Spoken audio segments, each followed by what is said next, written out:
तो कहानी की शुरुआत में दो भाई जैक और सैम को दिखाते हैं जिनका बिजनेस है पुराने घर की मरम्मत करके उन्हें फिर से पहले जैसा बना देना। तो ये लोग एक 100 साल पुराने विक्टोरियन हाउस में आए हैं जहां इनके क्लाइंट्स ने इन्हें कहा है कि घर ठीक होने के बाद बिल्कुल वैसा लगना चाहिए जैसा कि वो 100 साल पहले लगा करता था। तो बड़े भाई जैक का ध्यान तो पूरा काम पर था, लेकिन छोटा भाई सैम उसका ध्यान काम से ज़्यादा लड़कीबाजी में है। वो डेटिंग ऐप से ट्राई कर रहा है कि कोई लड़की उसे भी डेट के लिए हाँ बोले। इसके बाद ये लोग बेसमेंट में जाते हैं जहाँ पर जैक तो बैरोमीटर को देख रहा था, जबकि सैम के पास फ्रांचेस्का नाम की लड़की का मैसेज आ गया। वो उससे मिलना चाहती थी, इसलिए सैम बिजनेस को भाड़ की भट्टी में छोड़कर फ्रांचेस्का से मिलने क्लब पहुंच गया। सैम लेट था तो उसने फ्रांचेस्का से माफ़ी मांगी और कहा कि वो अपने भाई की वजह से लेट हो गया। इस पे फ्रांचेस्का ने पूछा कि क्या तुम अक्सर अपने भाई को जिम्मेदार ठहराते हो हर चीज़ के लिए? तो सैम ने कहा नहीं, जो कांड वो करता है मैं उसे उसके लिए ही जिम्मेदार ठहराता हूँ। जैसे कि उसने एक आदमी से शादी कर ली और अब वो एक लड़के को एडॉप्ट करने जा रहा है, जो बात मुझे बिल्कुल ठीक नहीं लगी। पता नहीं दोनों में से बच्चे को माँ का प्यार कौन देगा। इसके बाद फ्रांचेस्का सैम को वापस विक्टोरियन हाउस पर छोड़ने आई। फ्रांचेस्का के जाने के बाद जैक ने उससे कहा कि उसे फैमिली बिजनेस को चलाने के लिए उसका हाथ बटाना चाहिए, लेकिन सैम को फैमिली बिजनेस में कोई दिलचस्पी नहीं थी। वो तो कुछ बड़ा करना चाहता था। इस पर जैक ने कहा कि तुम्हारा अमीर बनने का ये प्लान था कि तुम्हें 100 साल पुराने कोई बड़े फेमस बेसबॉल प्लेयर का कार्ड मिल जाए जो कि तुम $1 मिलियन में बेच सको, यही था ना तुम्हारा प्लान? इसके जवाब में सैम ने कहा तो किसी के बाथरूम साफ करने से तो बढ़िया ही प्लान है। असल में सैम अभी भी जानता नहीं था कि उसे लाइफ में क्या करना है। वो अभी भी अपनी लाइफ के पर्पस को ढूंढ रहा था। अब ये दोनों भाई घर की मरम्मत करने के लिए काम में जुट गए। इन्होंने टूटे हुए फर्श को हटाया और वहाँ पर नया फर्श बिछाया और भी काफ़ी सारे काम किए। यही काम करते करते सैम को फ्लोर के एक हिस्से में कुकी बॉक्स मिलता है। उसने तुरंत उस बॉक्स को खोलकर देखा। उसके अंदर कुछ पुरानी माचिस रखी हुई थी और लिखा था कैबेज, और साथ ही उसमें थी एक फ़ोटो, एक खूबसूरत लड़की की फ़ोटो। तभी तूफान की चेतावनी देने वाला अलार्म बजने लगा। तुरंत लाइट भी चली गई, इसलिए सैम लाइट को चेक करने के लिए बेसमेंट में जाता है और तभी उसे बहुत ज़ोर ज़ोर से आवाज़ आने लगी। उसके कान फट रहे थे और उसी वक्त बैरोमीटर की सुई भी घूमने लगती है। जैसे ही तूफान शांत हुआ, उसने देखा कि घर एकदम परफेक्ट कंडीशन में है। सारा सामान अपनी जगह पर रखा हुआ था, फर्नीचर वगैरह सब। ये सब देखकर सैम समझ नहीं पा रहा था कि ऐसा कैसे हो सकता है। थोड़ी देर पहले तो ये घर खंडर बना हुआ था और अब अचानक एक महल कैसे बन गया। तभी उसे एक लड़की की आवाज़ आई जो गाना गा रही थी और पियानो बजा रही थी। उस लड़की ने रिफ्लेक्शन में सैम को देख लिया और उसने तुरंत अपने बचाव के लिए वही रखे वास को उठा लिया। सैम उससे पूछ रहा था कि उसका भाई जैक कहाँ पर है, लेकिन लड़की ने सैम की कोई बात नहीं सुनी और वो यही कह रही थी कि निकल जाओ मेरे घर से। लड़की को लग रहा था कि सैम बैंक से आया है कर्जा वसूलने के लिए। वो कह रही थी कि घर पर उसके अलावा कोई नहीं है, इसलिए उसे अभी यहाँ से जाना होगा। लेकिन सैम ने उसकी बात को इग्नोर किया और वो घर के दूसरे हिस्से को देखने लगा।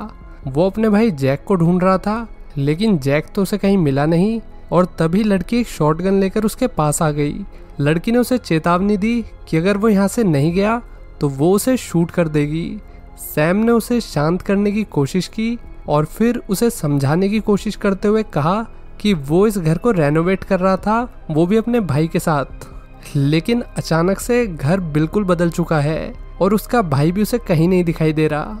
लड़की ने उसकी एक नहीं सुनी और जैसे ही लड़की की माँ आती है तो लड़की ने सैम को तुरंत जाने के लिए कहा, क्योंकि अगर उसकी माँ ने उसे किसी पराये मर्द के साथ देख लिया तो विवाद हो जाएगा।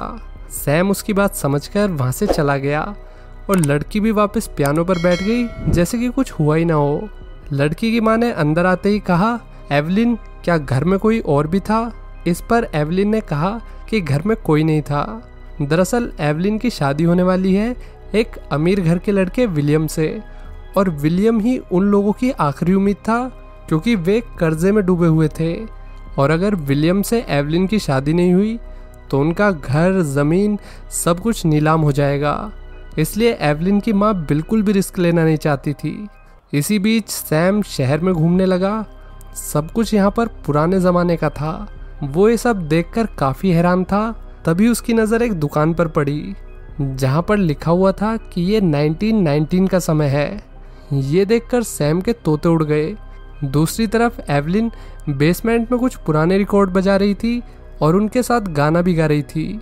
उसकी मॉम ने उसे गाते हुए सुन लिया और उसकी मॉम ने तुरंत उसे सारे रिकॉर्ड वापस करने के लिए कहा, क्योंकि विलियम को नहीं पसंद कि उसकी होने वाली बीवी गाना गाए। ऑब्वियसली विलियम को भी नहीं पसंद तो उसकी मॉम को भी नहीं पसंद। एवलिन ने रिकॉर्ड देने से मना कर दिया क्योंकि वो रिकॉर्ड्स उसके भाई एमिट के थे, जो कि अब इस दुनिया में नहीं है, और उसका भाई इस दुनिया में नहीं है, इसलिए आज इनकी ऐसी हालत है। तभी वहाँ अचानक सैम आ गया और कहने लगा कि वो एमिट का दूर का दोस्त है और उसने ही एमिट को ये रिकॉर्ड्स दिए थे, तो वो रिकॉर्ड्स को वापस लेने आया है। ये सुनकर कि सैम एमिट का दोस्त था, एवलिन की माँ ने उसे एंगेजमेंट पार्टी में इनवाइट किया। फिर जब एवलिन की माँ ऊपर चली गई तो सैम ने वो रिकॉर्ड्स वापस दे दिए और फिर बेसमेंट में कुछ ढूंढने लगा। वो एवलिन की बातों का कोई जवाब नहीं दे रहा था। फिर ज़्यादा पूछने पर उसने बताया कि वो एमिट का दोस्त नहीं बल्कि फ्यूचर से आया है। इस बात पर एज ऑब्वियसली एवलिन को विश्वास नहीं हुआ, लेकिन सैम ने उसे बताया कि उसे 2019 के टाइम में वाइट ड्रेस के अंदर एवलिन की फ़ोटो मिली थी। इस पर एवलिन ने कहा कि उसने तो कभी फ़ोटो खिंचवाई नहीं।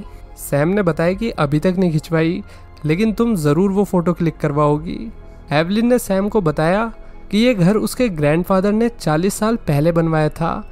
ये सुनने के बाद सैम को लगा कि उसके सवालों के जवाब शायद ग्रैंडफादर के पास हो। एंगेजमेंट पार्टी के दौरान एवलिन ने सैम को अपने ग्रैंडफादर से मिलवाया। सैम ने ग्रैंडफादर से पूछा कि क्या उन्होंने घर के बेसमेंट में कुछ अजीब नोटिस किया, तो इस पर ग्रैंडफादर ने कहा कि उन्होंने ऐसा कुछ नोटिस नहीं किया, लेकिन उनके साथ ही खड़े एक हेनरी नाम के शख्स ने बताया कि जब तूफान आता है तो बेसमेंट का तापमान नीचे गिर जाता है।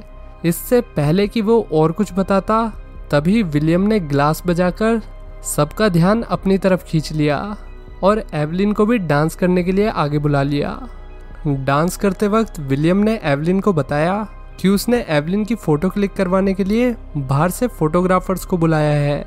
ये सुनते ही एवलिन को सैम की बात याद आ गई। उसने जल्दी से सैम को ये बात बताई, लेकिन सैम को इस बात में इतनी दिलचस्पी नहीं थी जितनी उसे हेनरी की बात में दिलचस्पी थी। हालांकि हेनरी घर जा चुका था और जब एवलिन ने सैम से उसे घर तक छोड़ने के लिए कहा तो सैम मान गया और वे दोनों रात बेरात शहर में घूमने लगे। एवलिन ने सैम से पूछा कि फ्यूचर कैसा होगा, तो सैम ने बताया कि फ्यूचर में स्पीकर्स होंगे जिनमें से तेज़ तेज़ आवाज़ आएगी, बिल्कुल आज के रिकॉर्ड प्लेयर की तरह। उसने उसे टीवी और इंटरनेट के बारे में बताया, जो कि एवलिन के सर के ऊपर से निकल गया। तभी वे एक रेस्टोरेंट के सामने आ जाते हैं। सैम को ऐसा लग रहा था जैसे कि उसने रेस्टोरेंट को पहले भी देखा हो। इस पर एवलिन ने उसे अंदर चलने के लिए कहा। रेस्टोरेंट के नीचे एक क्लब था जिसमें एंट्री करने के लिए पासवर्ड बताना पड़ता था और वो पासवर्ड था कैबेज। तो ये दोनों अब अंडरग्राउंड बार में आ गए। सैम को यहाँ पर सेम वही माचिस मिली जो उसे 2020 में मिली थी। उसने माचिस की डिब्बी अपनी जेब में रख ली और फिर उसने एवलिन को डांस के लिए पूछा। डांस के बाद सैम ने उसे गाना गाने के लिए मोटिवेट किया। एवलिन को लगता था कि उसकी आवाज़ इतनी अच्छी नहीं है, लेकिन सैम ने उसे मोटिवेट किया, जिसके चलते एवलिन स्टेज पर गई और उसने एक बहुत ही खूबसूरत गाना गाया। एवलिन को सैम के साथ बिताया हुआ वक्त बहुत अच्छा लगा। ऐसा उसने विलियम के साथ कभी महसूस नहीं किया था।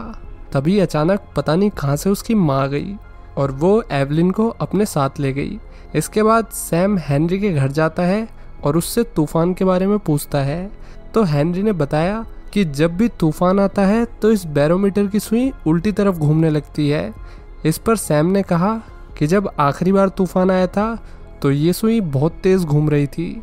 हेनरी ने उसे बताया कि ऐसा तभी हो सकता है जब बहुत ही तेज़ तूफान आए। इसका मतलब सैम फ्यूचर में तभी जा सकता है जब बहुत तेज़ तूफान आएगा। फिर सैम ने उससे बैरोमीटर मांगा, लेकिन हेनरी ने मना कर दिया। जब सैम ने कहा कि वो इसके बदले मुफ्त में उसके दरवाजे बना देगा तो हेनरी मान गया। इसके बाद जब सैम एवलिन के पास पहुंचा तो एवलिन अपना सारा सामान पैक करके भागने की तैयारी कर रही थी। सैम ने उससे कहा कि उसे कहीं भागने की जरूरत नहीं है, बल्कि वो उसे अपने साथ फ्यूचर में ले जाने वाला है। सैम ने उसे बताया कि उसने पता लगा लिया कि फ्यूचर में कैसे जाना है। इस पर एवलिन ने पूछा कि उसे फ्यूचर में क्यों जाना चाहिए। तो सैम ने कहा कि उसे खुश रहने का हक है और ये चुनने का भी हक है कि वो किससे शादी करना चाहती है, और फ्यूचर में जाने से वो ये दोनों चीज़ कर पाएगी। तभी एवलिन की आंखों में सैम के लिए बिस्लरी आ गई और उसने सैम को किस करते हुए कहा कि वो उसके साथ जाना चाहती है। फिर ये दोनों बेसमेंट में आ गए। सैम ने बैरोमीटर को उसकी जगह पर लगा दिया और कहा कि अब उन्हें सिर्फ तूफान के आने का इंतज़ार करना है। फिर एक रात सैम एवलिन से मिलने गया। वो उससे मिलकर जा ही रहा था, तभी उसे विलियम ने वहाँ से जाते हुए देख लिया और इससे विलियम का शक और बढ़ गया। फिर एक रोज़ जब एवलिन का फोटोशूट हो रहा था, तब उसे तूफान के आने की आवाज़ आई और वो तबीयत का बहाना करके वहाँ से निकल गई और तेज़ी में बेसमेंट की ओर भागने लगी। वे दोनों बेसमेंट में पहुँच गए और तभी विलियम और उसके आदमी वहाँ पर आ गए। एवलिन ने पकड़े जाने पर कहा कि उसे विलियम से कभी प्यार था ही नहीं, वो तो सिर्फ पैसों के लिए उससे शादी कर रही थी। फिर विलियम और उसके आदमियों ने दोनों को एक दूसरे से अलग कर दिया। वे एवलिन को अपने साथ ले गए और उसके आदमी सैम को पीटने लगे। जैसे ही वे लोग बाहर जाने लगे, तभी बैरोमीटर की सुई घूमने लगती है और सैम वापस प्रेजेंट में आ गया। वो वापस आकर बहुत हैरान था और परेशान भी, क्योंकि वो एवलिन को अपने साथ नहीं ला पाया। उसने ये सब बात अपने भाई जैक को बताई, लेकिन जैक को उसकी बात पर बिल्कुल भी विश्वास नहीं हुआ। सैम ने उसे 1919 की माचिस भी दिखाई, फिर भी जैक को विश्वास नहीं हुआ और वो बिना कुछ कहे वहाँ से चला गया। अब सैम उसी तूफान की खबर देखने लगा जो 1919 में आया था। उस तूफान में कई लोग मारे गए थे, जिनमें एवलिन का नाम भी शामिल था, लेकिन इस बात की पुष्टि नहीं हुई थी कि एवलिन मर चुकी है या फिर लापता है। सैम अब समय में वापस जाने के लिए तूफान का इंतज़ार कर रहा था और जैसे ही तूफान आया, वो एक दूसरे समय में पहुंच गया जो कि पिछले वाले से काफ़ी ज़्यादा मॉडर्न था। उसे दीवार पर एवलिन का एक पोस्टर दिखा और फिर जैसे उसने रूम में देखा तो उसे एवलिन दिखी, वो भी अपने बेटे के साथ। ये देखकर वो वापस बेसमेंट में आ गया।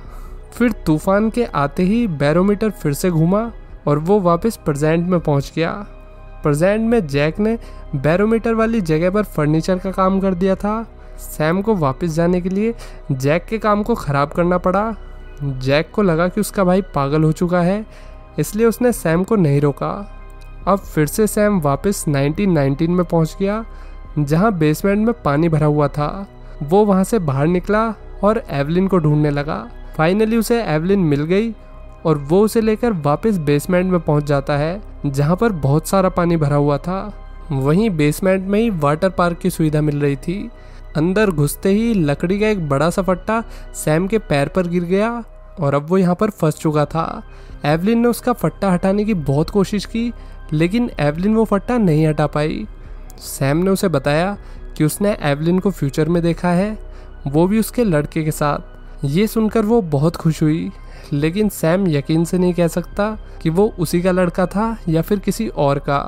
असल में सैम इसी बेसमेंट में मरने वाला था और उनका बिछड़ना तय था।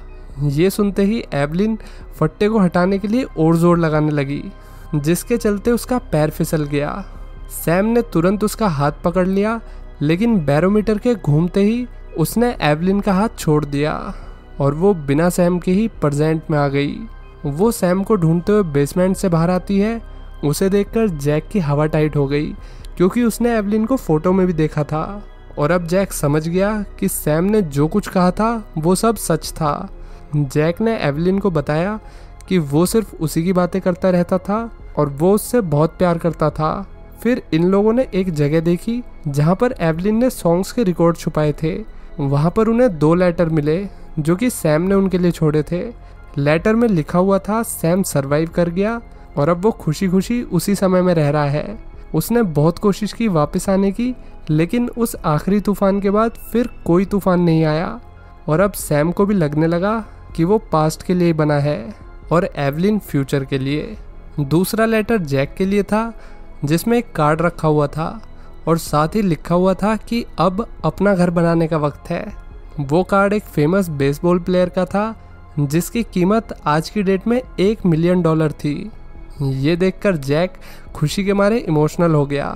फिर हम देखते हैं कि पास्ट में सैम ही था जिसने वो कुकी बॉक्स रखा था और उसके अंदर वो माचिस भी उसी ने रखी थी।